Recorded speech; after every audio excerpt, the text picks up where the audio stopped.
Amazing. Wow. I did not realize you were a car thief. I am. That is Grand Theft Whitney over here. Yup. I didn't realize you were two 13-year-olds in a trench coat. Today's episode is made possible by our therapy partners, Dirty P, Myra, Dirty B, There it is. Myra, Dirty pee is what you get from that truck stop bathroom. and Pickett. Or Polly Shore shows. From fabulous Las Vegas, Nevada, this is Pod Therapy. Real people, real problems, and real therapists. Submit your questions anonymously at podtherapy.net or email us at podtherapyguys@gmail.com. Broadcasting from the churn. That guy's Dr. Jim. That's Whitney. I'm Nick. Dirty It's time for P. some Pod Therapy. Oh, this show. Oh, it's a Why don't good you get that time. tag out of the way early? Yeah, thank you. That was solid. Welcome back to another fabulous episode of the Pod Therapy. Yes. Check out the pre-show at patreon.com/therapy. It was a good one. And this week, so when this releases here on Thursday to all you regular listeners, every Monday, we release Patreon content, which for those who patron the show, that goes right to the same podcast app that you're listening to right now. They just click some buttons and it all pipes in. And this week, Nick, you did an AMA. I did. And Ask Me Anything. There's only one important question you better have answered. And I did. Oh, I saw that question. Hey, yeah, we should really get What was her that question? access. Yeah, to the- yeah, that would be fun. She should probably Well, have no, the yeah. Patreon. I'm Since looking at you. Oh, I don't know how to do it, bro. Patron the show. It's $5. I know. Whitney, Jesus. I know, I do. Okay, I'll Then figure I'll it find out. out. There's no way to just grant an Yes, account. there is. I don't There's know got how to do it. be. You can just give her the account information. Oh, yeah, we can just do that. Pod Therapy Yeah, we can account do that, too. information. Let her Yeah. log in. Yeah. So you did an Ask Me Anything. I did. And the Discorders filled up a whole thread with great questions. Mm-hmm. I enjoyed it. I listened to it this morning while I was in the shower, if you needed to know. I did. Thank you. TMI. Yeah, that's mostly when I listen to Get your that voice. out of my head. Yeah, Yeah. I just play your voicemail Is that a over visual? and over. Yep. I already. Nope. Yep. There it is. I have a voicemail box of just saved messages from you, so I just play those. It's my motivational tape. Hey, Jim, I'm coming right now, Jim. That is what I'm doing, Jim. Coming so hard, Jim. It's just clips. Yep. So, but I really enjoyed your AMA. well, good. And there was a conversation about it in the Discord today. We obviously, every time we have an episode, whether it's on the Patreon or regular episodes, we create a sub thread on our Discord, and everybody kind of chats and answers questions and gives feedback. But there was a good point that was kind of discussed in there that I was kind of filling in some blanks on too, which is I think you and I have historically felt anytime we're doing Patreon content, generally we're trying to do educational stuff. The A block from season 1, where we'd start the show with like a therapy skill or something, we thought, we can kind of translate that into Patreon and do kind of these deep dives. And I think that puts a lot of pressure on us to like constantly be reaching into the toolkit and trying to find relevant things or research. And a lot of people respond really well when we do that, but they also respond equally well or better when we just do something very Casual. human, just personal, just Random for fun. off the cuff. Yeah, that's not trying to be educational, and it's just really cool. Oh, you have no idea the amount of relief I felt when I saw your comment that I don't have to be smart. Yeah. Aw. That was I such a meant that. huge... No pressure. Yeah. I know it's that. very difficult for you to meant that. retain that, Nick. You just Yeah, you it's been try so too hard, much. buddy. Very You kind. can't do that. Yeah, Just want you to definitely. live your damn life. Yep. Patreon.com/therapy. Also up there is the completion of my 7-part series. Did you hear my comments on that? Because somebody asked about that. They Oh, did did they? ask. I was I didn't wondering. hear that. They I asked have my to go thoughts. find out. They asked my thoughts about Jim's 7 I'm deadly sure your sins. answer was, I haven't listened to any of it and don't know what any of this Actually, is. You don't was. have to listen yeah. to it. Yeah, that feels right. No, it was. But then I did end up listening to some of it. Oh, did so you? because I had to look back, like, okay, what were the 7 deadly sins? So I had to go into Patreon. I was like, oh yeah, I did listen to part of that. Yeah, I listened to that one too. So Got a gist yeah, so of I what got, they were. yeah. Well, check it out. So patreon.com/therapy. Always new goodies coming up there every single week. And you get access to the full show a day earlier than the rest of those scrubs. And you don't have to listen to ads. So it's a pretty sweet deal. And you get access to the Discord. So and you usually get a discount code for merch, which still exists. You should go there too. Nice. Yeah. Do you remember the website? Yep. I keep forgetting to close it. Pod Therapy Bait Shop. Get it before Nick remembers to close the store. Also, if you're going to Scoop Fest and you'd like to hang out with us, now's your chance to go ahead and buy that merch because we're probably going to close that store before you get a chance to. So, Yep. Anyway, we got some great questions to start the show today. First one, terrible with words from Anonymous. Hey, everybody. Hope you are all doing well. I've got a quick question that I was wondering about. I've always had trouble with words and speaking. When I do speak, I often forget what I've said seconds after I said it because speaking is more like a stream of consciousness than an actual response to anything. I often don't feel like using my voice to say words when having a conversation, but everyone I know tends to get mad when I suggest that, which I find funny because I've been told I talk better in text. I'm just wondering what could cause me to want to use text chat over a voice chat, why I feel like being mute, and why people get upset at that preference. Any answers would be nice. Thanks, Anonymous. My pronouns are they and them.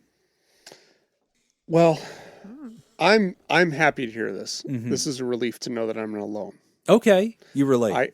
I also have trouble with words. Words. Oh shit! That was you're nice. right. That was, look at you. Look at this guy. He's just threading these needles today. Wow. His answer is to join a Pro Bowl. podcast Yeah. and talk to people. Yeah. No, but I do have that. Like, yeah, a lot of times, I really notice it too. Listening back, especially to like, for example, this week's Monday episode. Like, that's just off the cuff me talking. Yeah, you did really And well. I like that. Oh, okay, thank you. Yeah, that's what I'm trying to encourage you. You should do more of that format. I think that suits you really well. Any format where I don't have to prepare. Honestly, It's amazing. I will preparing do that. is for suckers. Yeah. Like, just get in there and fucking go.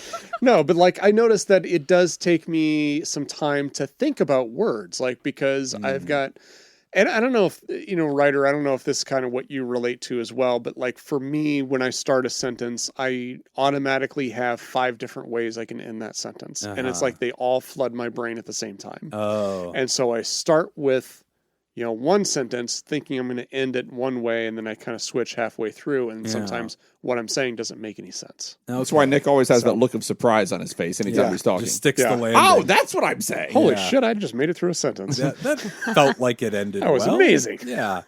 I relate to a portion of this. Boy, do I hate it when people call me. Really? Text me. Why are you doing I'm that? going to do nothing You're one of but call those? Jim from now Oh, on. one of those. It's Yeah. 2024, man. Like, I mean, like, I'm if a not saying family you're member unique, calls but me, I'm just saying. like, if I'm just driving and my sister calls me, first off, I'm rejecting that. Well, yeah. Second, 'cause I'm it's going your to send sister. a text that says, "What's up?" And then the text comes back like, "Oh, I had a quick question for you." So, okay, all of this could have been avoided if you just would have sent that in a text message first. Like, How do why you are feel about calling me? voice memo? Like What? like the I little. haven't checked my voicemail in years. No, not Voice voicemail. Voice memo. memos. Like. It I shows know up in your that text that- message. Yeah, I've Yeah. seen that is a thing. Androids do it too. I see that I have that option, but Okay. I cannot imagine a scenario where I would do that. What if listeners to the show were to call you? I love that idea. Yeah. Well, no, not my cell phone. Okay, so Jim's number is 702. Shit. Damn it. That is Jim Jobin's cell phone number. Call him anytime. For a good time. Only for a good time. Yeah. But yeah, no, does anybody else get bothered by that? That doesn't annoy you whenever people call instead of texting? No. No. I was like, I guess I feel like I if haven't they're answered your calling, phone calls in years. I'm more surprised. yeah. I'm surprised that people would call. I'm not I bothered assume it's by an it. emergency. Well, If I I see a guess phone I would call. assume it's something they couldn't text. Like most people are texting, but if they call me, it's like it's either going to be longer. So your sister being like, "I have a quick question." Okay, well that to me does seem a little weird. Like, why not just text me the quick question? Hey guys, sorry, I'm getting a phone call. I gotta answer. put this in there. Hello? Hey, Jim. Oh, hey, Just calling you, buddy. yeah, I told you, just text me, man. No, I like how And you he connect. answered. I'm in So the middle of this. Fuck yeah, goddamn- he always answers me. Yeah, I don't not answer for Daddy. That's one that you he just knows who always to say not yes. answer. 702, call Jim. I have so much editing to do now. I can't just fucking You don't publish edit the this. show. The funny thing is that he will remember to bleep out one of those. Yeah. Yeah, Yeah, There's that's only right. No chance one. he's going to bleep out only two. one. Oh my god. It's going to be a long night. Yeah, no, I assume if they're calling, then they need to, I guess, because it is uncommon to I'm call. good with it if you really did need to. Sometimes though, like it just takes too long. Like Jim's it's just called too me long before, and I had To send a text? answer. He called you? Yeah. He doesn't call me. Who What? called Very who? I didn't call you. Who called who? Nothing. Oh, look, someone's FaceTiming me right now. And I did Answer not it. expect it either. It was not Answer planned. it. I wish I would have. It was John. It was Jonathan and Ilea.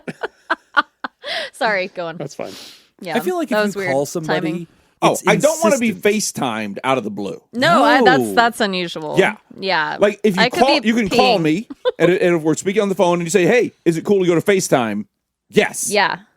I don't. But, Yeah. like, That's how don't I feel FaceTime about me the out of the phone blue. call. No. If you're calling me to get some kind of information from me, you're being very insistent No, on your time schedule. If I call someone, it is because there is an amount of information I need to convey that can't be conveyed with a text or an email. That I accept. That's it. That's perfect. But a lot of people in my life do not do that. Yeah. They. Yeah, fuck her. the phone's ringing. Yeah, it's Whitney. She's fucking FaceTiming me. Oh Jacob. Jesus, 'Cause she's a bitch. dude, call her a bitch. Oh my gosh, there was an option there to record video. Oh, whenever that's you... creepy. Oh, that I did not know Yeah, existed. don't go into the bathroom and record me a video voicemail. Oh, Damn. Sexting is getting weird. It's weird, Okay. Whitney. Yeah. My Stop bad. it. My bad, guys. So people that do not like to do a lot of talking, who I mean, is that Like Chris Walken. adjacent to like being an introvert? I guess I think that's probably. I was wondering holding about like hands. anxiety too here. Just I know that's a broad spectrum, but I mean struggling with words in person, feeling like you're put on the spot instead of texting where you can think through it, reread it, edit things, and like you're presenting your best self out there versus like people are going to judge me or Right. I'm going to say the wrong thing and they're going to think things think about a That lot me. of makes people relate perfect to sense to that. me. Yeah, I think a lot of people relate to what you guys are talking about, like where you don't flow very naturally, and you feel like you're second guessing yourself, and it takes a lot of exertion to like really participate in a conversation. And the writer says, "Well, other people seem to get upset at me for that," and I kind of understand that too because it is sort of like I don't want to call it antisocial, but Yeah. it certainly doesn't contribute socially if you're just silent and you're just sitting there. Yeah. Like it's hard to read you. When you're engaging with another person, both people are having that experience. So Yes. it's like you're wanting one experience and they're wanting a different one. So that's maybe where the upsetness is coming from. Yeah, that's a But- tough one. I mean, yes, I'm that way too, where I would much rather text or even email if it's going to be really long. But here's the thing too that I kind of have to remember is that even when I do that, like I will reread it 3 or 4 times before I actually submit it. And if that's the case, I would much rather just talk on the phone. So I think there is some benefit to doing that because that way I can like, as I'm talking, I can kind of read you and I can understand like, oh, if there's some confusion, I can just Right. settle this right now. Yeah, As opposed to there being confusion over text or over an email where I Yeah. have to figure it out later. I can spot it a lot easier right you away. and I have done this when we're dealing with something and we're texting each other and it's walls of text. And then we're like, all right, that's enough. Like this is going to phone. Like we can't keep doing this. He's a very prolific sext messenger. So it's walls. I mean, he just Wow. yeah, it's erotic fiction. No, it's I'm it's not- really good. I'm not prolific. I'm poetic. It's really I more need to see an poetic. example. Yeah. No, I I've believe got it's him. pronounced Yeah. prophylactic. That's that what was it it. is. That That's was what it. Yeah, very, very that way. So Very that way. yeah, writer. I mean, this is relatable. I think a lot of people feel what you're feeling. I think that, that sense of stubbornness and just it doesn't come out naturally. Why is it causing a problem? That's Looks what I'm like Because kind the of... socially. friends are upset at him. Yeah. Yeah, but why? Why are Well, the I friends get it. I upset at mean, him, or why is it a problem for yeah. him? Yeah, why is it a problem for the friends? Oh, Oh. it's off-putting. I find that That off-putting. you just text? They don't call? Well, I don't think that's what the writer's saying. I think the writer's saying, like, I feel more comfortable texting, and some people are cool with that, and some people aren't. But, like, I think the writer's saying socially, I don't speak in our gatherings. Yeah, that's That's that tough. is problematic. Yeah. I mean, and there's ways that you can actually, there's a lot of stuff that's available on the internet. I think that's actually some really good information. even on like YouTube about like just how to carry on a conversation. Yes. There's a whole bunch of useful skills. Learning to ask questions is one of the best skills ever for, absolutely becoming, really good at small talk, at chit chat. Just kind of hearing a little bit and then just kind of be inquisitive and ask questions and keep conversations It helps going. when you have a formula because for a lot of people, it doesn't come naturally. Yeah. And they're really like, man, I don't know what to say next. And they're just, that part of their brain's not being imaginative or creative for them. If you go read like Dale Carnegie's How to Win Friends and Influence People, he outlines a formula for how to get people talking to you. And it goes along with what you were just saying, asking certain questions about them, kind of lays out these categories, how to ask follow-up questions, how to like make small talk.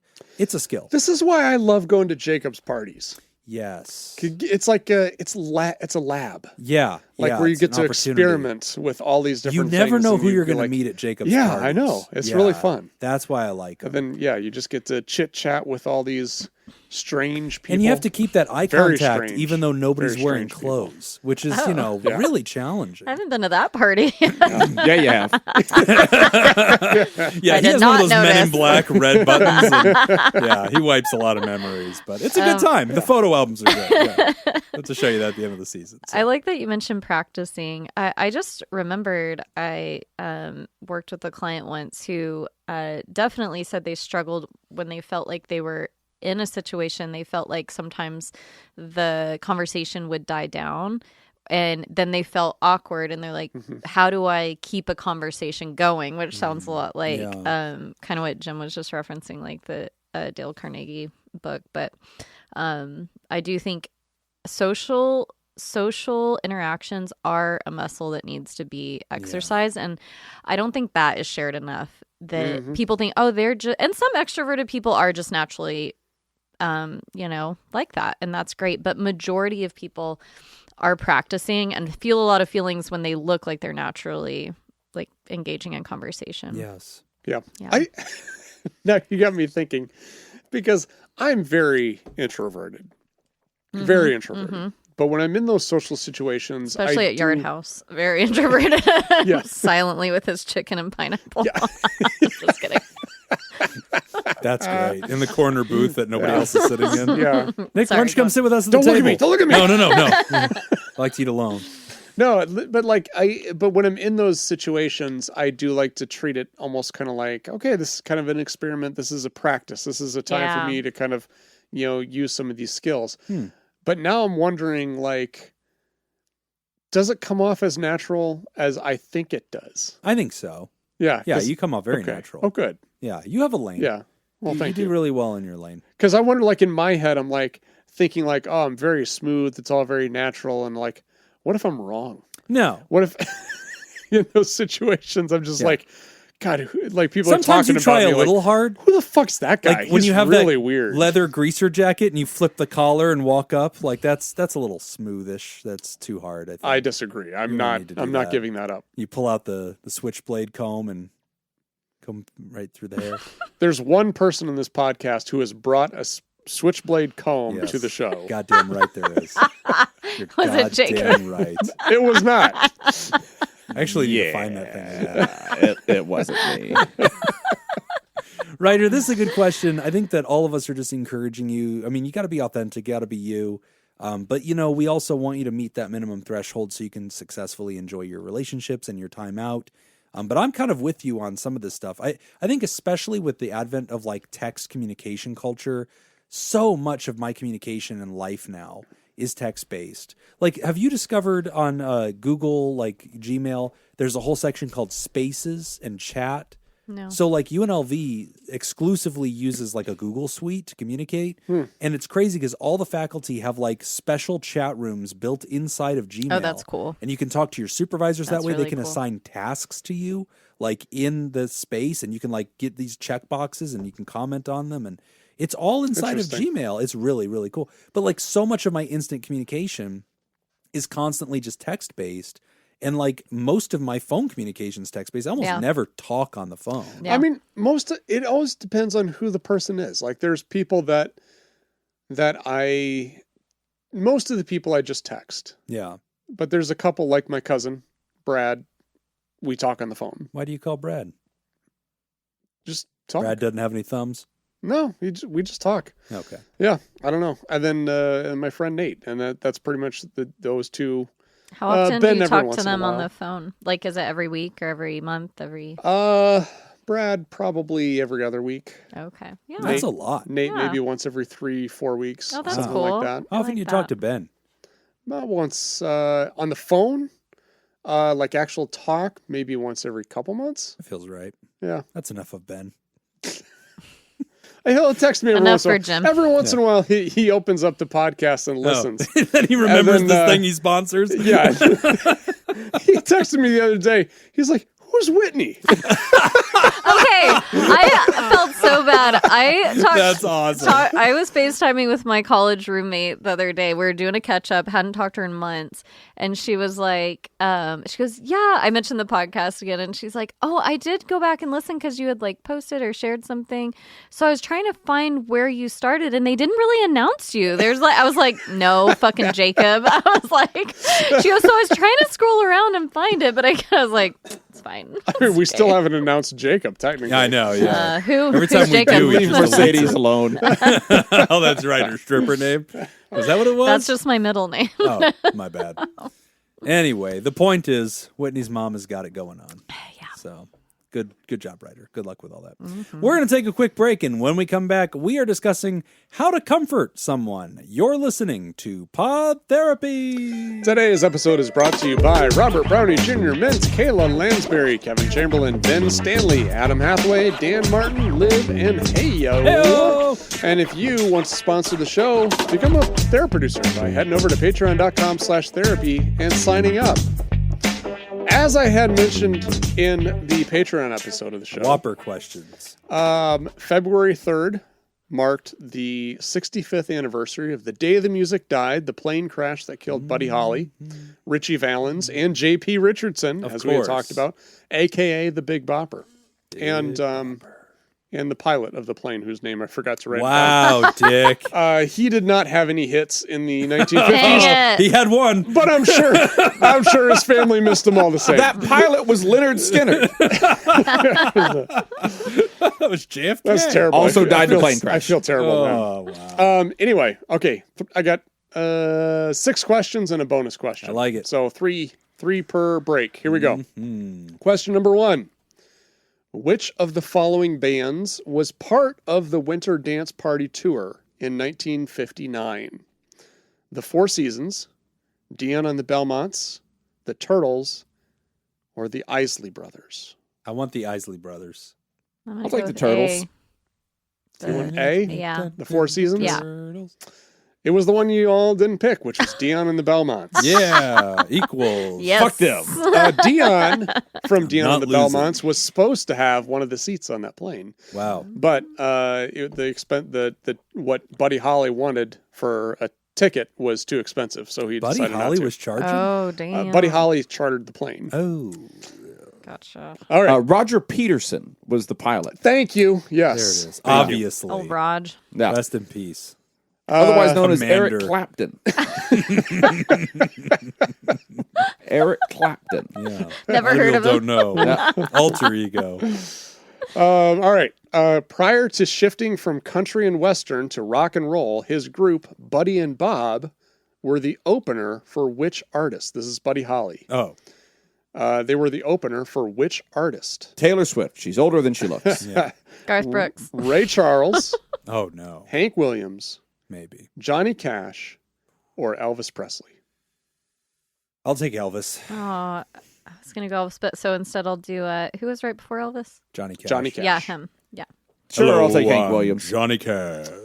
It was Elvis Presley. Suck a dick! Ah. This I knew it was guy! Elvis. That was I know, I was before he like- had a recording I contract. was like, it's definitely Elvis. Yeah. He wouldn't be on Yeah. the list Yeah. otherwise. Yeah. Yeah. One for the money, two All right. for the show. Here to get ready now. Go, go, Last go. question for this break. Closest without going over. How old was Buddy Holly when he died? Shit. It's got to be super young. Like weirdly young. 13 like- stealing an airplane. That feels about right. Yeah. Never heard of any such thing. Clip the curb on the takeoff. Whitney's mom, get over here. But you don't have to stop until you hear sirens. Only if you hear sirens. Sirens of the plane going down. You don't know about the rules in Texas? You gotta come catch me, punk. All right, I'm gonna say, give me 25 years old. Okay. I'm taking 25. Closest Nice without even going number over. there. Yeah. One for the money. What are you thinking there, Whip? I was going to say 29. Oh, yeah. Step on my blue suede Man, I was thinking 25. I'll go 26. You are all over. Oh, Oh, shit. 23. 22. Oh, my. 22 years Seriously? old. Wow. Yep. Buddy Holly was 22. It's like how I feel when I watch those old movies and you realize all the people in like Singing in the Rain and stuff are like 45 and you thought they were 22. Like Yeah. I feel the inverse of that right now. Like, what? 22? Damn, dude. Jeez. He was so young. Very young. Wow. Yep. Damn. And he was That's still sad. older than Richie Valens. I think he was 17.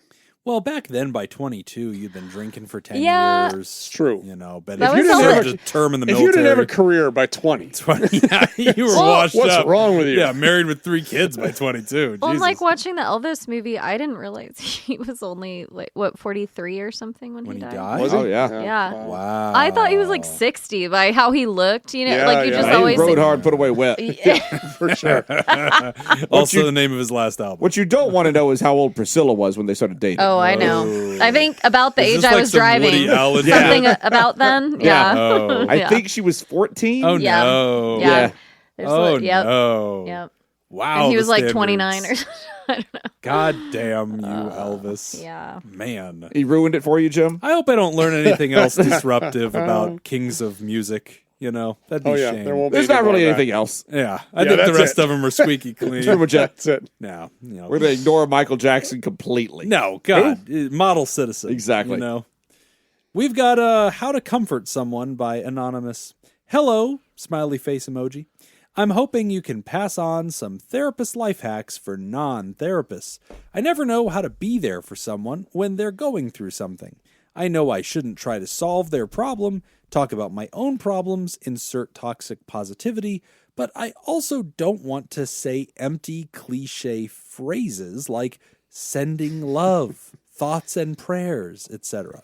I also avoid saying things like, I'm here for you if you need anything, because I've found that to be an empty promise by most people and who say it, and most people who don't know how to ask for help or what they need. I think I should be giving space for them to feel their feelings and try to validate their feelings, but I don't really know how to do that. I know this might be hard to answer without a specific example, but I'm hoping there is a general protocol you can recommend. Thanks in advance for any help. Anonymous. Oh my gosh, this has got to be one of the hardest situations to be in. I like to tell them a story about when a young man named Elvis Presley met a very young lady. A young named child. Priscilla. Love at first sight. Yeah. Well, the And it first really thing- takes their mind off of most things. Yeah. Yeah, then they're thinking about other stuff. Yeah. Well, the first thing I always try to do is remind them that their problems aren't that bad. That's important. Yep. Yeah, Always I'm gonna remind start them there. of somebody who has it You'll worse be than fine that. eventually. I know your dog died, Jim, but somewhere somebody lost a child today. Yeah. Yeah. And Let's that try to helps. keep that in mind. That really helps you, right, Jim? Anyway, here's I know your you're ashes. super upset right now, but just think, Israel and Hamas don't even know you exist. Yeah. They're not pissed at you at all. Let's just compare that, okay? Just get this right. This is a tough one, though, because sometimes I don't know. And it also depends on who the person is. Yes. You know, because and the relationship that you have. I was going with to say, that your relationship individual. with them is everything. Big pop. Yeah, because if this is somebody that I'm close to, I'm not so much saying things, I'm around. Mm-hmm. You know, I'm doing things for them. You know, if, I'm thinking of like somebody who's really close that maybe they, had a death or something like, the Midwest part of me is like, oh, well, you bring them dinner. Yeah. That's what you do. You make some food, you bring it over to I them. brought they scalloped don't- potatoes. Yeah, so they don't, exactly. Always potatoes. Yeah. It is. I don't know. A casserole. And And I Then they casserole. have to wash Bring the the dish casserole back dish. anytime. Nope. Yeah, Nope. bring the dish No. back anytime. No, now big they deal. have the like little foiled trays. Oh, you just right. get from the Those grocery store and to-go they just throw it things. away after. That's it. That Yeah. is pretty good. Yeah. Yeah, so you can always do things like that. I always try to do like acts of service if it's somebody I'm close to. Yeah. If it's somebody I'm not close to, I feel like the best thing I can do is just, say like, hey, well, is there anything you need me to do? And I can, I think of like coworkers, for example. If I have a coworker that's doing something, I say, hey, and I can tell, I know what they're working on. Right. Hey, I know you're working on this project. Let me take that from you. Yeah. You know, and let me do that so that You weren't doing a very good job on it anyway. Yeah, we all know this is going to come to me anyway. Yeah. I'd rather do it than redo it. Yeah. You're going to fuck it up, so just send it over to me now. Anyway, have a great funeral. I can't imagine you're going to be doing any better of a job with this. No, so that's one way to do it, is to just try to take something off their plate, give them something less to focus on to. But otherwise, like if you're more of a distant relationship with that, it's always tough because I hate thoughts and prayers. I'm not going to send that, And I do. It's always weird too, like when I'm included in like an email string or some kind of social media thing where I'm attached to it. You feel like you have to where reply. Everybody else is saying, praying for you and all that. And I'm like, pray hands. and I'm not going to do that. Like I'm not going to be somebody I'm not. That, just because of this situation. And also it feels so generic that it almost feels insulting. It does, yeah. You know what I mean? I heard a comic once that was talking about this, and I can't remember who, I'd give credit to the comic, but I can't remember who said it. Bill Cosby. But he was probably Bill Cosby. Yeah. And they were saying something like, he was like, who was the guy that got Bill Cosby? Hannibal Buress. Okay. I think it was his joke where somebody was saying somebody was saying something like, thoughts and prayers or whatever. And it's like, don't tell me thoughts and prayers. Like, make me a sandwich. Right. Yeah. That's so at least at the end. When at you the tell end me of the this, thoughts and the prayers when I'm going through something hard in my life, I'd really rather you just make me a sandwich. Jello. Does that sound familiar? What I really need is some chocolate pudding. No, but then he was like, so at least at the end I have a sandwich. Yeah. Right. Yeah. But I always like gestures. Yeah. Yes. I always like a nice gesture. And like a friend of mine that I work with, his mother passed away a few months ago, and I was able to do kind of like what Nick is saying. It's just like, look, all this stuff that you usually do, I'm just going to do all of it. Go deal with life. Right. Like I got this. Sorry about your mom.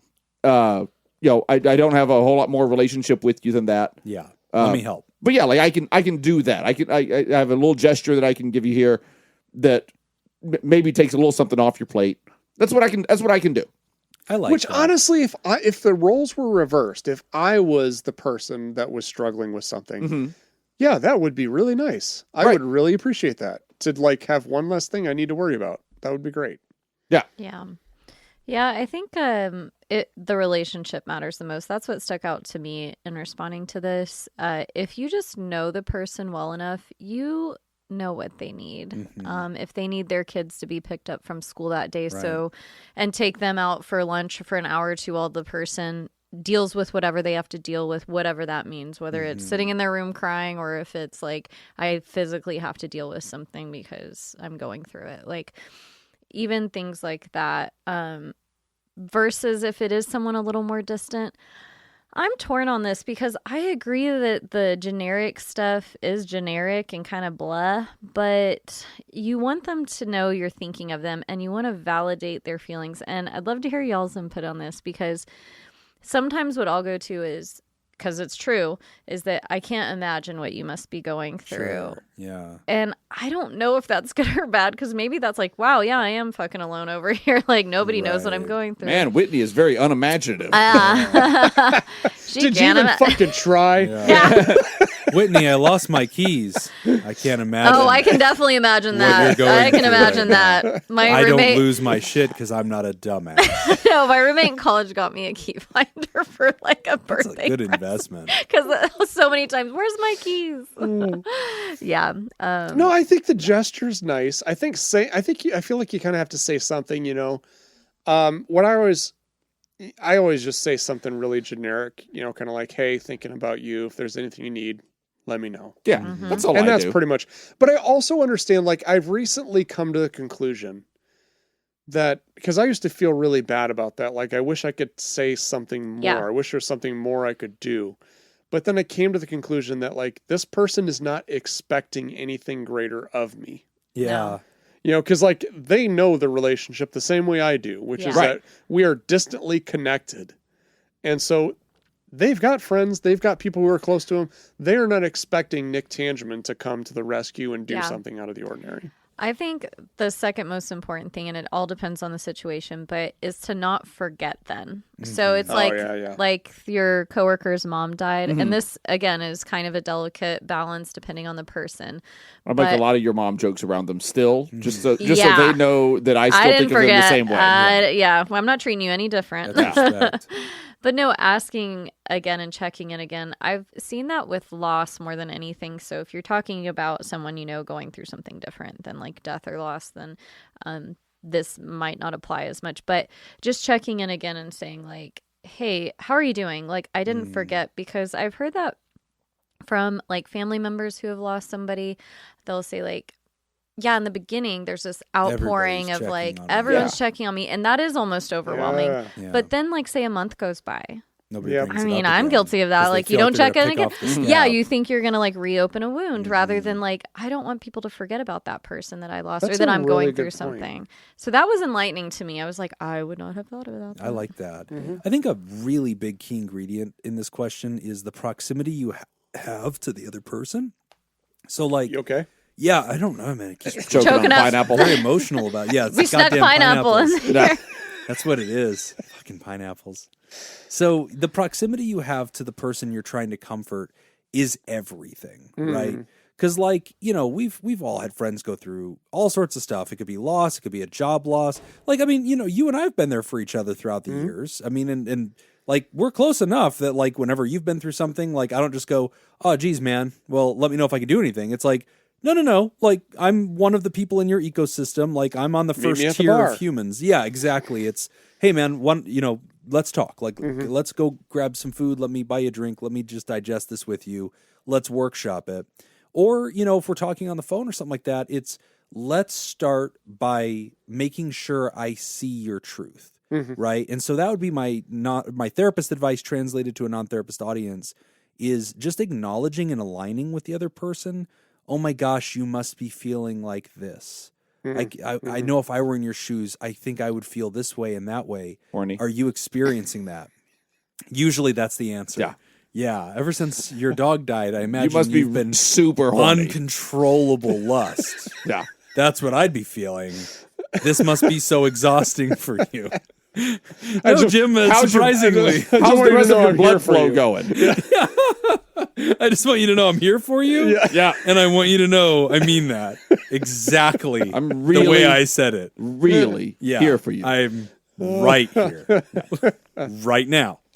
And tomorrow. No, but I think that starting by aligning and acknowledging to say, you know, gosh, what you're going through, I would suspect it feels like this. I know if I were in your shoes, I would relate. I would think it would be this way.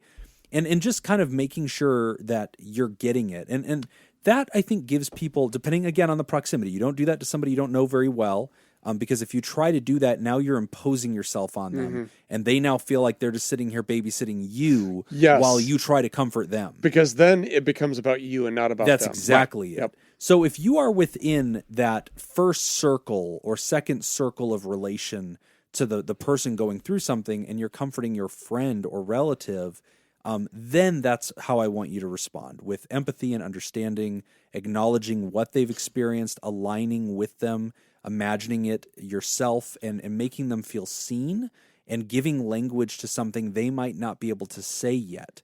That's a very helpful thing. It's something that we as therapists do all the time, and that's one of the most profound things we offer in the relationship in the beginning, because a lot of times patients are like, yes, that is exactly what I'm going through, and I guess I didn't connect those dots yet. Yeah. And they're like, fuck, therapy's a cool thing. Like, this is going to be productive. And it's like, well, yeah. Like, and it feels validating. This is something we're meant to do for you, is help you language the things you can't language, right? So I think if you're on that order of friendship, that's good. If you're on more of a periphery, I really agree with what everybody else said about kind of keeping it light, offering solution. When my dog died, we have just such a wonderful community that supports us on this show. You're welcome. It's entirely because of Jacob. He may not He be led. talking about you. In He this. led it. Yeah. Actually, Jacob, now that I remember, you were not very supportive. I think I was very I supportive. think you were supportive in a Jacob Smith kind of way. It was very on brand. But no, the Discord community that we chat with all the time, behind my back, created a special channel that I couldn't see and rallied everybody together and created a digital card where people could sign it with whatever they wanted to say. And then later, when enough time had gone by, they sent me the card. And then the moderators of the Discord also kind of behind my back let everybody know and basically said, hey, everybody, don't fucking tag Jim right now. If you have something nice to say and you want to say, hey, man, I'm thinking about you or anything like that, put it in this card. Don't at him and bring his attention back to this tragedy in his life over and over and over again. Like, we all know you mean well, but here's where we're designating the space. And then I got the card at just the right time, and there was one person elected to deliver me the card. Broke him. It did. I cried. Yeah, I bawled like a baby. But it was very nice. And some people just said, hey, man, I'm thinking about you, and I'm wishing you well. And that was great. Like, right there. That's nice to hear. Pleasant. And Thank you. I was going to say that about the kind of niceties that the writer was saying, like, oh, I don't Good want enough. to say this. Like, sometimes just a simple nicety That's fine. can be very nice. It's Yeah. very nice. And then some people wrote, a little bit more and said, hey, I went through this myself and I know how much it hurts. But I encourage you to remember these nice things. And I'm just wishing you well, friend. I'm hoping for you to feel better one day. Great. And again, just that was lovely. So I really think it all comes down to the proximity you have to the person. If you're in that first or second order, then I really want you to be a person who's helping them language and understanding on their behalf what their experience may be like and giving them space to digest that with you without necessarily trying to solve it, without necessarily trying to give them any direction. Just being present with them and giving them a space to see themselves. But if you're on that outer periphery, that's whenever I think you kind of use the niceties. And I think that's entirely fine. Yeah, I agree. And make them casserole, which you send in the mail. Casserole is always a What kind of casserole? tater tot, obviously. Tater tot Tater casserole? Tater tot. tot casserole. In my house, we call that cowboy casserole. Never heard of it. That's Really? stupid. Oh, You put chili on it? no. Yeah, what is in tater tot casserole? Cowboy casserole. Okay, tater tots. I need I've the never recipe made it. link. I've only eaten it. Boy. Tater tots, there's always like ground beef in there with some sort of seasoning. Yeah. Usually peas. Corn. Yep, corn. Yeah, this Yep. is cowboy casserole. Some cheese. Yes. This is on like top. Cowboy casserole. what's Pineapple. that? What's Nope. that English? Shepherd's pie Yeah. with tater tots. Oh, shepherd's pie. That's gross. It's just mashed What? potato cake. That's all that is. That's gross. You'll eat tater tot casserole, Cowboy casserole. Shepherd's You'll eat pie cowboy is fucking casserole? delicious. Shepherd's No, pie it's is not. amazing. You Shepherd's pie. idiot person. Whiskey used to have a really good shepherd's They pie. did. They don't have it Oh, No, anymore. they got rid of it. we The gotta- the bar So down the road good. from the studio had a great shepherd's but pie. oh, we gotta They do have a really good bring menu, it though. back. Yeah. Bring. Yeah, we'll go protest Yeah, after this. Yes. I That's a think great it'll idea. change their mind. Anyway, Ryder, great question. Glad that you're asking stuff like this because I think a lot of people relate. It comes up in every person's story. So thank you for being mindful about it and trying to do it the right way. We're going to take a quick break, and when we come back, we're going to talk about dealing with flare-ups from a narcissistic mom. Woo. You're listening to Pod Therapy. Today's episode is brought to you by Robert Brownie Jr., Vince, Kayla, Lansbury, Kevin Chamberlain, Ben Stanley, Adam Hathaway, Dan Martin, Lib, and Heyo. Heyo. Do you want to sponsor the show? Yes. Of course you I do. do. Head on over to do it, Whitney. patreon.com/therapy I know. and sign up. Thought about it a lot. I thought real hard about Really it. hard. It's taken me Decided almost not a to. year. Yes, exactly. At the end, what was the final decision? Final verdict. Nope. Final verdict was it's not worth it. Yeah. It's been almost a We're year. doing great advertising, guys. We're really crushing it We this can't year. even convince the one person. The other host. Only half the show sponsors the show. We don't even sponsor. We just have a login. Hey. Nobody on the show is sponsoring the That's show. fair. That's fair. Yet. Okay.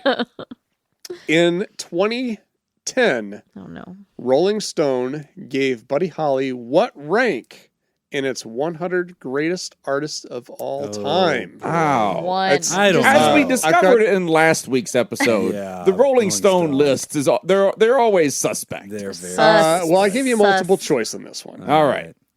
7, 13, 26, 32. I'm going low. I want 32. How want- much did Homeboy accomplish? He was Low? 22 years old. I want That's not the 13. lowest number on there. Wait, what is so 26. it's the top 100, I'm right? 26. Yes. So the higher you are, the better you are.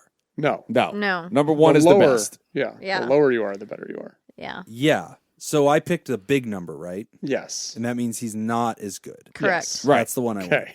I'm going to do the 26 or whatever that I'm is. still Okay. going 13. It is 13. Yeah. 13. I read that article. He's better than 80 something. Well, he was influential. Yeah. yeah. Like Buddy Holly, like influenced the Beatles, influenced like all of these great artists. Yeah. Okay. So yeah, Boy, it was that's- his He was influence. an OG. Yep. That's pretty high. Name Okay. one song by Buddy Holly. I was just going to say, I was like, he's one of Exactly. those artists where I couldn't tell you a song name, but everyone knows his name. Yeah. So, yeah.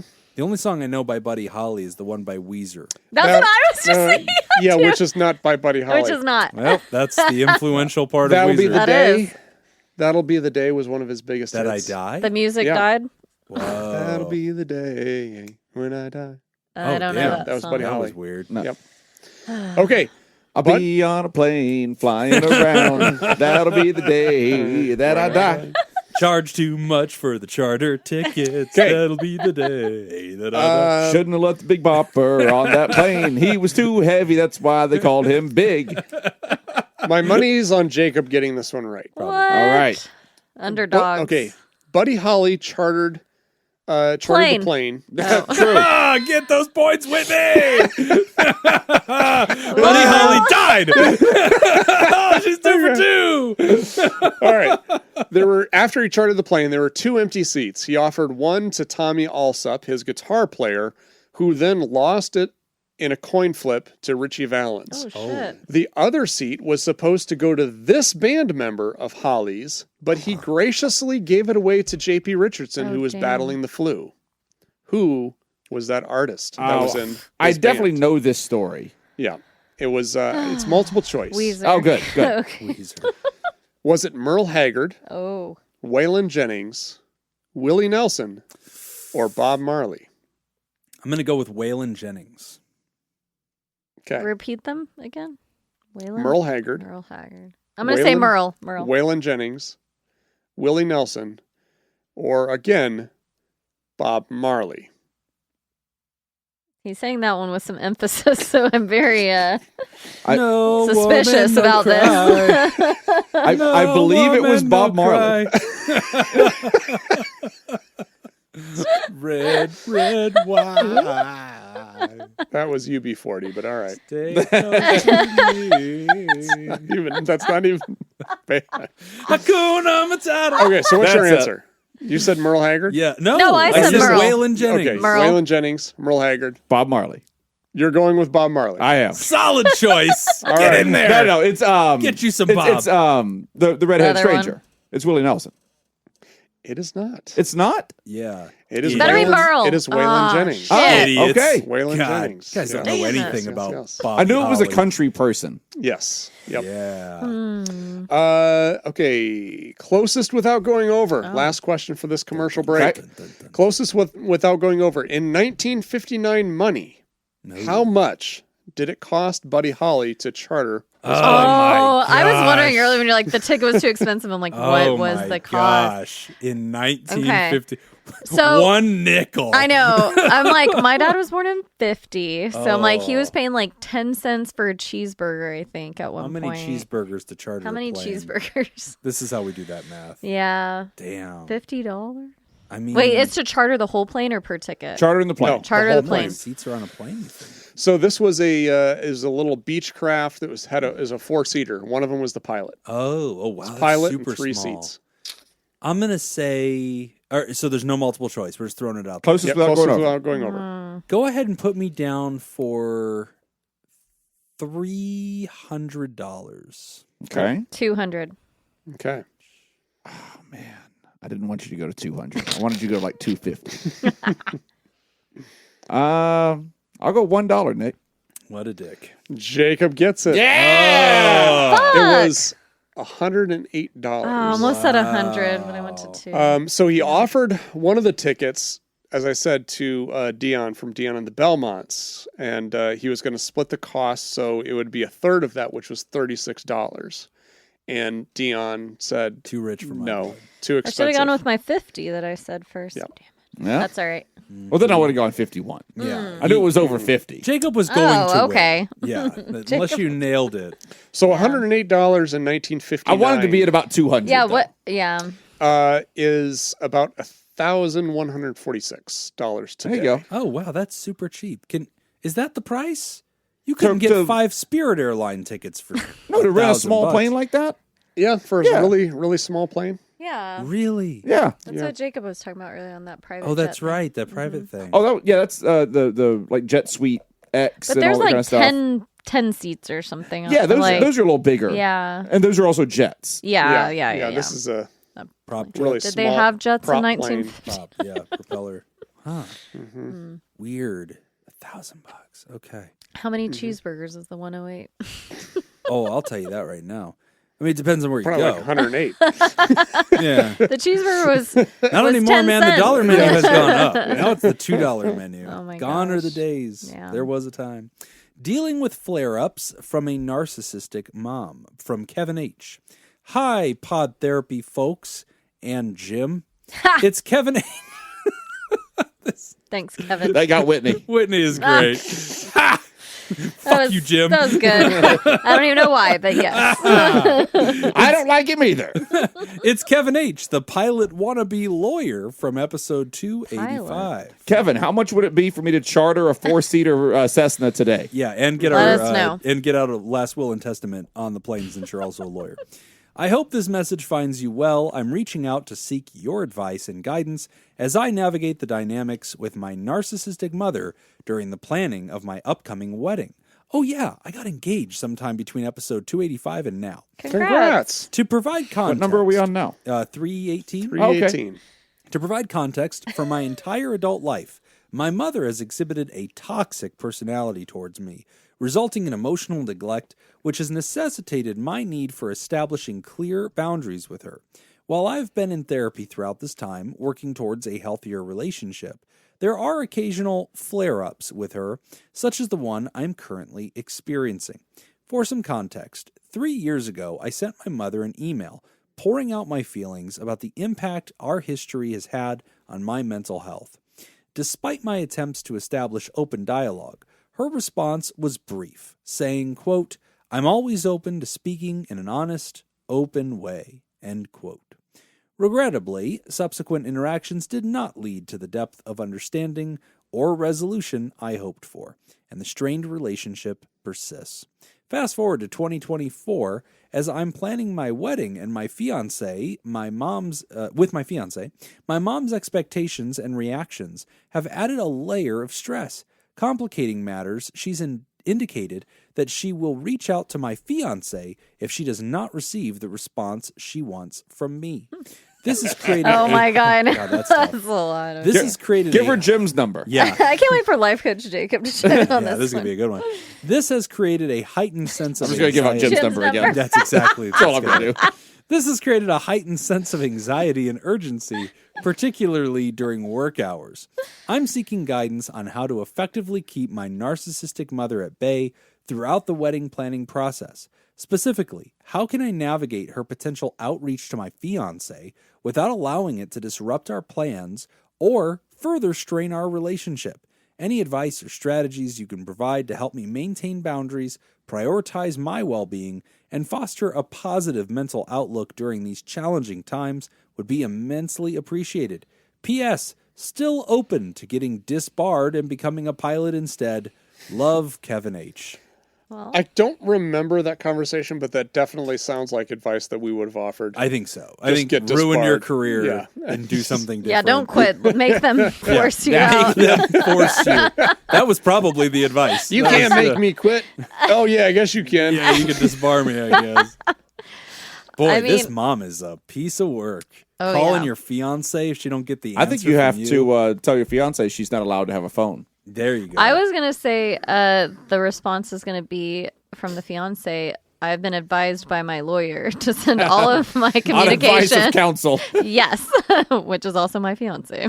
God, what a tough spot for the fiance to be put in, right? So Yeah. Oh, yuck. You're not going to answer your mother-in-law? It's a real nice way to start the marriage off, Yeah, too. right. It's a fun way for everybody there. It's great. I think, Kevin, I think what you're going to have to do in this situation is I think you're going to have to kind of play the role of the buffer. And Fluffer? Yep, and you're just That going to too. have to Might have to play the role of Michael Buffer. yeah, you might have to. Let's get ready to rumble. We ain't got buffer money. What are you doing, man? It's so expensive. No, I'm discussing it. Oh, that's right. Yeah. Yeah, I said Yes. we're going to talk about Michael Yes, Buffer. thank you. This is what he is known for. That's what is, he Yes. is known for. He is. That's right. We like him. So anyway, Don't sue us, Mike. Nick, were you saying something? no. No.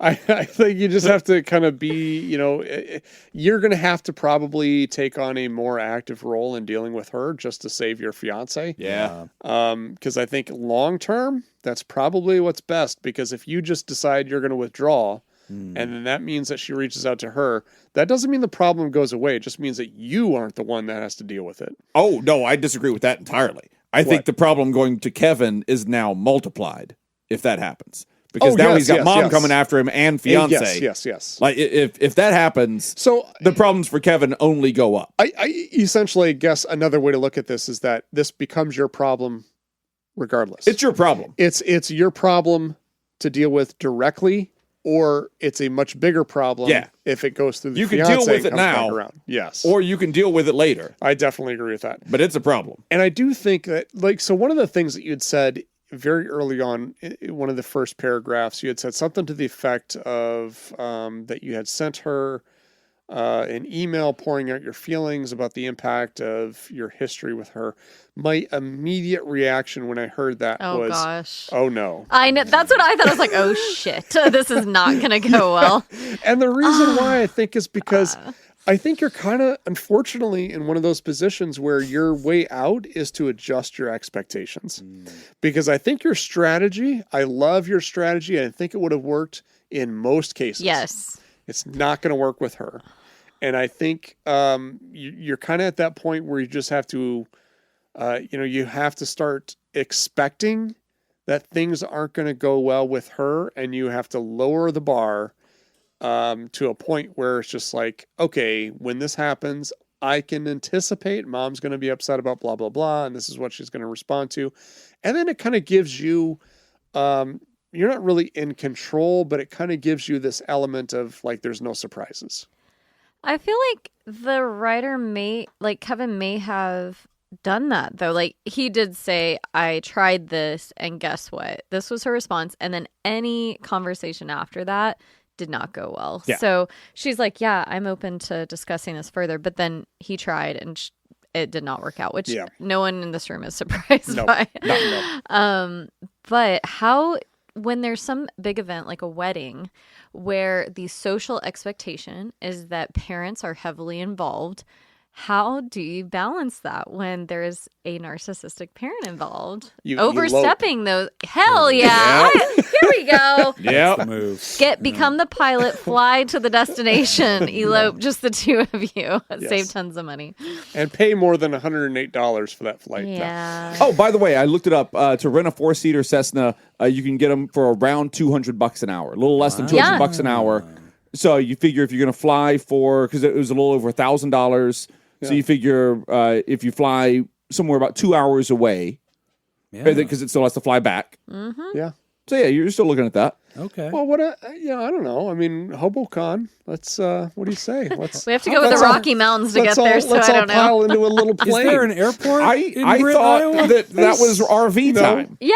That's right. Yeah. You're right. We're still We're going, treating right, it guys? like Burning Man. We're going. Jim's going to drive us in an Like RV. I'm so excited about I have my mug. It's in my picture on Discord. It's the the Brit, Iowa mug. Yes. From Nick's sister. Also, they really need to change the name of it to HoboCon. Yes. Yeah. I honestly, this podcast is probably big enough we could just could just take do this thing that. over. I think That should be our pod Yes. therapy Therapalooza. Yeah. We should schedule it for the same time and just like HoboCon and Therapalooza and just like adopt just- this event. yeah, And just Absolutely. piggyback on all their and stuff. then we can call it whatever we want. Yeah. if it's Wear our own if shirts. it's big enough. Whatever. You know? We're just here for the chili cook-off. Yeah. So this is really tough, I think, for a variety of reasons. One, it's really hard to draw boundaries with a person who is narcissistic and somebody who's insistent upon themselves in this way, that they have all these opinions, they want your wedding to be a certain way, you're choosing not to respond to them, you're offering silence. That is a full-ass answer. And now they're like, I'll just go to your fiance because they can't ignore me, and I'm going to leverage the position I have as your mother and like their future mother-in-law and put them in a weird position. Yeah. How you like me now? It's almost kind of a hostage situation. Jesus Christ, it is. It's like a game of goddamn chicken. Yeah. You know, and it's just so weird. Like, I really dislike this. And so what's unfortunate about it is if you try to confront a person like this, it almost never goes well. Like, they don't ever understand what you're trying to say. It's always poor me. Why don't you like me? Why don't you want to listen to me? Or why are you being so combative? Why are you being so selfish? It's like, it's my goddamn wedding, Mom. Yeah, they absolutely tend to put I've that told back you on how important it is that you blah, blah, blah, and our tradition is blah, And blah, I was blah. in labor for 36 You don't hours know with it. you. Yeah, exactly. Did I ever tell you that my mom convinced me that Labor Day was to honor mothers? No. Yes. I Yes. didn't know until I was That like mom? 16 years old. I was going to say recently, right? Oh, yeah. I didn't know was until way last up week. there. Yeah, I found out about Santa Claus and Labor Day right around when I could drive. Like, it was tough. I mean, I guess that is easier than explaining like labor unions and their place in the country. Yeah, well, I was a Yeah. little kid, and I was like, Mom, we have Labor Day off. What's Labor Day? Mm-hmm. And she's like, oh, that's the day that moms, we celebrate Genius. So moms. they get 2 days a year? Yeah. And I never questioned Greedy. this. Never even shut up in my brain. One's for after the labor. The Mother's Yeah. Day is being Right. the other the Good rest point. of the time. Yeah, and I would always say, like, I'd go to my friend's house or something, and I'd tell, like, oh, no, I'm getting texts from Jacob, too. Nope. Is he calling you? Is he FaceTiming you? I would text. Also, can you not turn your ringer off? I turned it on because I thought you'd call me again, and I thought it'd be a funnier bit if people could hear my phone go Nah. off. Do I need to call Yeah. him? Besides, I don't have your number. What's your number, Jim? No, we're not doing that again. I already have to scrub this goddamn episode. Now I can't just upload this to Patreon. I have to fucking edit it. Hold on, but the Patreons deserve this episode uncut and unedited. Fuck them. They and don't get why my phone wouldn't number. you? He didn't even give out my clinical number. He gave out my direct to fucking Jim number. Now you gotta cut out the number and Goddamn just leave bat all phone that is in. out there. Jesus. But no, this kind of person is so difficult to reason with. And a lot of And times you're that's not why we going say to. don't. Right? And we say just put up a boundary of silence or give space. But now you're doing that and they're like, I'll attack you by other means.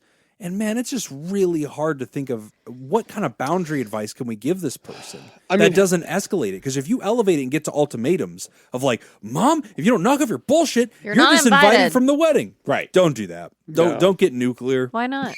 It doesn't work. I think. It does if you don't let him at the wedding. That's true. I mean, how far away I is will this? turn this wedding around. Here's my thought. Like, how far away is this wedding? Like if it's coming up this summer, then I just kind of look at this as like, okay, I've got like 4 months. I got to deal with this. And then I try to appease her in any way possible, not really committing to anything, but just like, oh, that's a great idea. Let me think about that, whatever. And just kind of keep moving on. And yeah, I think I wish this wasn't the case, but it feels like to me, you're just going to have to kind of play that role of, hearing her out, lower your expectations, understand that there's going to be some conflict, and just do your best to try to spare your fiance from all of this. Or even maybe talk to your fiance. I was just going to ask that. Like, is she involved in this I think conversation? I think 'Cause- fiance has to get deputized in this. Yes. Yeah. Because this issue is not going away after the wedding is over. Yeah. So Yep. fiance needs to be in on the decision on this as well, I think. Because this is going to affect fiance's life. For sure. Well, and I was wondering how much is playing into you wanting to keep your mom included to an extent. I'm not saying to not include her, but sometimes I think there's this Can always give her a job. Honestly, Like, Mom, you're in charge of flowers. I thought about that. Ooh. No. Mom, you're in charge of the honeymoon. You're in charge of the wedding Okay, night. cut off that mic. That's where you make not, it weird. Do not. No, she's going to make it weird? Fucking give it back to her. Be like, hey, but I Bob, really No, want she kinky would shit. love that. She Yeah, would love yeah. that. Like, Sex it would not be weird I have for a her. list of things you want from the sex Yes. store.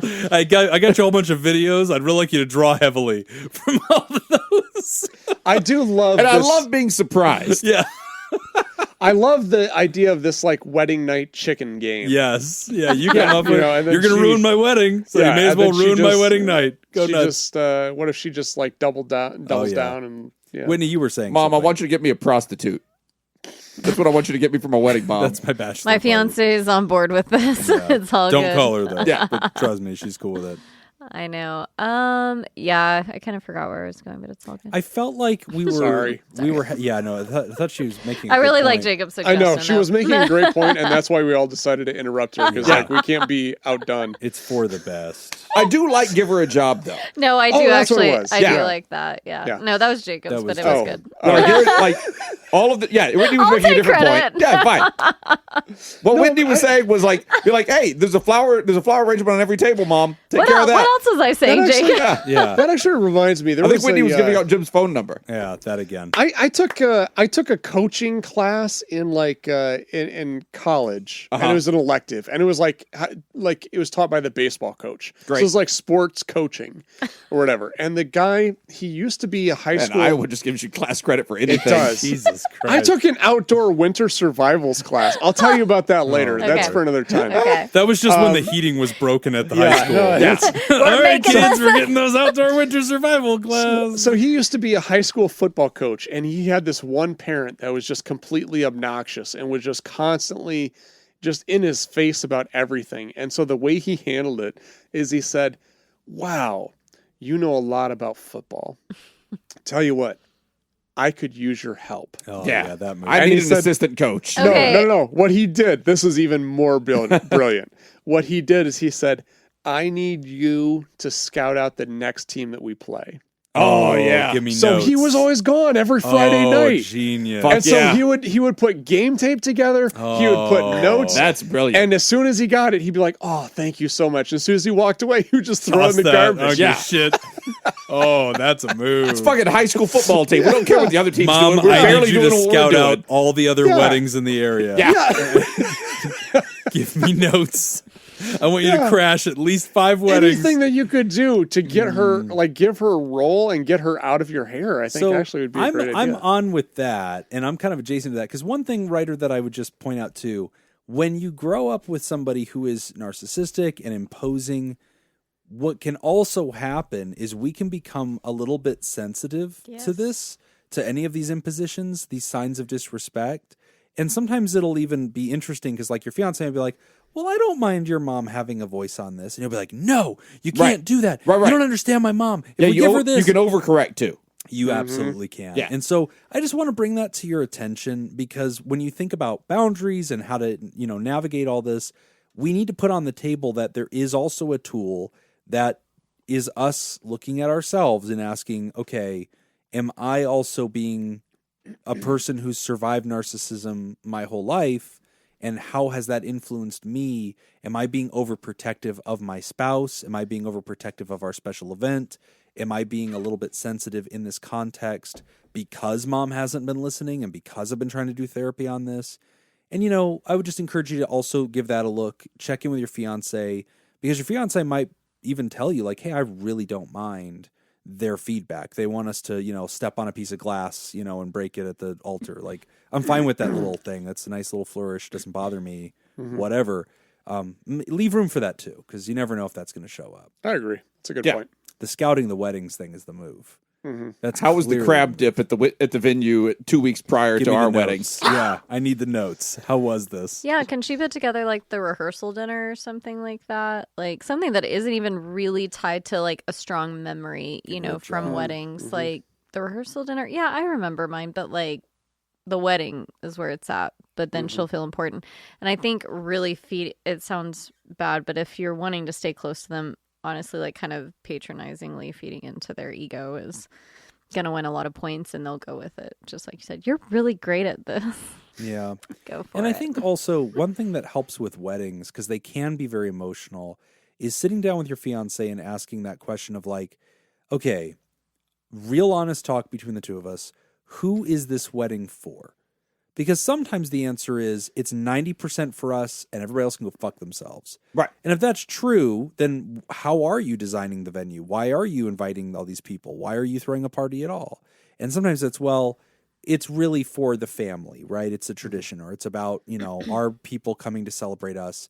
And I want grandparents to feel honored. And I want, this to feel like it's a ceremony. And it's not really about us. We are the feature, but it's really about the recognition of the family to celebrate us. Like, okay, great. But if you sit down with your fiance and you can kind of figure out what is the purpose of this occasion? How do you see it? How do I see it? Because like for my wedding, the purpose of it was not about me or my wife.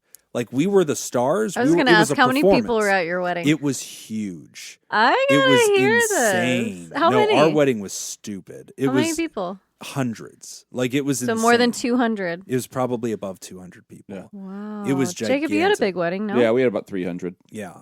They're See, huge. This is why I eloped. Yeah. Yeah. Because I wanted to elope. Yeah. We were given the option by my father-in-law, if you guys just want to elope, I'll throw a party and give you X number of dollars. I should have taken that deal too. See, my father-in-law both offered had the the money deal? as a down payment on a house. What? Yeah. Oh. Yes. He was No, like, I will give you this money. It's still yours. Right. Or I'll throw this party and burn it all in one night. Right.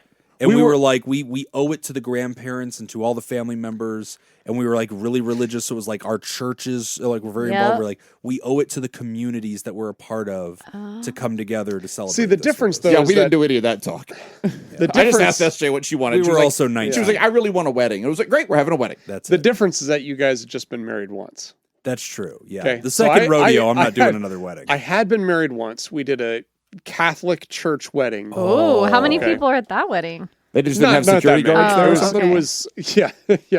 They just Like- let anybody in. Like pretty much. 100? Or less? It was probably, maybe a little bit more than 100. Okay. Not Yeah. much. Yeah. But by the second time, then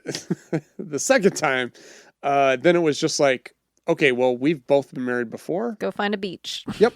We eloped. We told everybody we got married when we got back. No, you didn't. Yeah, we oh didn't my tell anybody ahead of- gosh. There's one Wow. person who knew, and that was my friend Nate, because he was my next door neighbor, and I had him watch after the house and the dogs and everything. Yeah. He was the only one that knew. my And Nate knows how to keep a gosh. fucking secret. Yeah, he Yeah. does. Well done, Honestly, Nate. he does. Hell that guy, yeah. That guy, you can tell him anything, and he will never say it. That's amazing. Yeah, His name's And, not even Nate. It's not, probably not. I don't know. I don't know. Could be. Oh my gosh. But so that one, and that was because it's like, okay, so this is ours. It's just for us. We can do whatever we want. That was nice. It was so refreshing to do that. I like the idea of having that talk between the two of you. Yeah. And also, I would have, along those similar veins, I would have a talk of what is important to you at the wedding. yeah. So, like, who is the wedding for? Great talk. What parts of the day, of the evening, however long the whole process is, what parts of that are important? If there's a religious aspect to it, is there a religious part of the ceremony that is really important to you? That like we do this thing, whatever those things are. Those are the things that you can really be like, hey, these are non-negotiable. Putting my foot down on these things. These are happening. Mm-hmm. Anybody else have any input that they want to add? Things that they would also think would be nice to see. Yeah. Yeah. Yeah. Yeah, that's really important. We had, I think, 25 people at our wedding. That's awesome. I love the fucking idea. Loved it. Yeah. Yeah, nice. it was amazing. But I can What are you relate. going to do next time? Well, my next wedding, Uh huh. Peter doesn't listen to this, so we're good. Oh, I introduce SJ as my first wife all the time. Okay, do y'all She ever- hates it. Okay, I do this thing. I introduced my wife as my ex-girlfriend. I was just gonna. Okay, so here's what I was gonna say. I always call Peter. I'm like, my boyfriend, and he's like, boyfriend. I'm like, well, I don't know. Like, it just feels right. Here's my forever boyfriend. My main squeeze. Yep. He's like, I'm more than that. Did you also call him your first boyfriend? No, because he wasn't. Okay, well, that's what I'm asking. Like, I don't know. You also married young, so I don't know, maybe. I didn't You marry were young. stealing cars at I 13. didn't marry I don't know young. what you were up to. I was 27 when I got married. Oh, were you? Oh, wow. Oh, okay. Because it always sounded like you guys were like high school sweethearts or something. We started dating when I was 21. Okay. Yeah. Okay. And we cool. met when I was 18. So basically. That's what she's going to tell the judge. Yeah. Yeah. Well, good questions here. And as we get to the Narcissists show, are tricky. want to remind you that you can sign up at patreon.com/therapy. You can get the extended show ad-free a day early and enjoy the live Discord community and our weekly deep dives, interviews, skill shares, research roundups, rants, and Ask Me Anythings, as we did this week. Fun times. We got some new people joining the Theraparty. Who's joining us, Nick? We got a new Therapal, Andrew Cornwall. Welcome. Welcome. And we got new Therapod, Adam Balaz. Balthazar. Yes, that was it. And of course, we'd like to thank the benevolent, revered, generous, and flagrantly pro-therapy diehards who love you all so much that they give till it hurts. The Therapartners, Dirty B, Whoa. Myra, Whoa. and Pickett. Whoa. Whoa!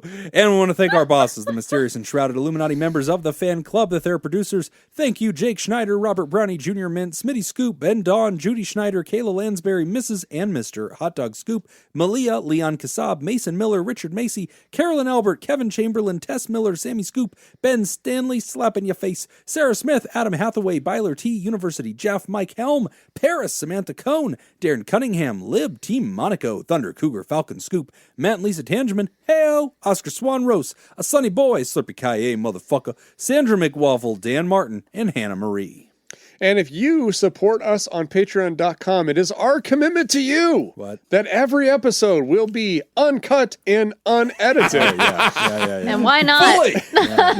And if you enjoy that and enjoy our spontaneous side projects, go to patreon.com/therapy. And thank you for supporting mental health. That's all the time we got for this week's session. I want to thank our landlords, the Ice Cream Social Podcast, and thanks to those of you who contributed to our show today. We really appreciate it. Remember, Pod Therapy isn't something to keep all to yourself. Share the episode with someone who needs it by opening the episode subscription. None of that's true. Just tag us on the socials when you share it. It's at PodTherapyGuys on Instagram and Threads and Twitter. It's /PodTherapy on Facebook. Patreon.com/therapy. And if you want to submit a question to the show, you can ask anonymously at podtherapy.net, or you can email us at podtherapyguys@gmail.com. I'm Nick Tangeman. I'm Whitney. I'm Jim. Thanks, and we'll see you for your appointment next week. 8675309. Now then, there were two instances in that show where I did give out Jim's actual full phone number. Yes, you did. I'm going to go back in right now. I'm going to erase those two instances before I even send it out. So those two instances will not be in there. However, is he lying? However, if you I'll listen to me for the rest of the show, I say numbers at different points throughout the show. And if you just put all those numbers together, that is Jim's phone number. That's the riddle. No. That is the riddle. So if you go back through and every time I say a number, you find that number and it's in order. Yeah. You don't have to. It's not like an anagram of a phone number or anything. That's right. It's there. It's just that number. Jacob's doxing me, but he's making you earn it. Yeah. You got to do your part. And I got to hand it out.